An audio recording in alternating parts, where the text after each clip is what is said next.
40 పగలు 40 రాత్రులు నడిచాడు కనుక కొండ మీదకి వెళ్ళిన తర్వాత సుడిగాలికి ఎగిరి లోయలో పడ్డాడు అనే మాట లేదు. 40 రోజులు నాన్ స్టాప్గా నడిస్తే కూడా సుడిగాలి తట్టుకునే బలం ఉంది, భూకంపానికి నిలబడే బలం ఉంది, అగ్నిలాగా వచ్చేస్తున్న మెరుపులను తట్టుకునే కెపాసిటీ ఇంకా ఉంది.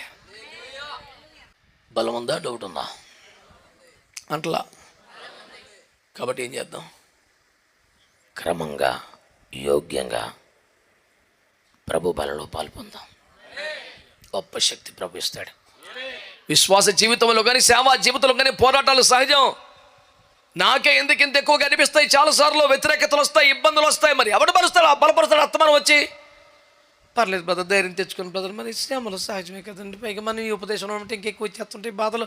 ఈ సన్నాయి నొక్కలు ఎవడు నొక్కల అవసరం లేదు కూడా. మనం క్రమంగా ప్రభు శరీరంలో పాలు పొందుతూ ఉంటే ఎక్కలేని బలం వచ్చేస్తుంది అంతే. స్తోత్రం చెప్పండి.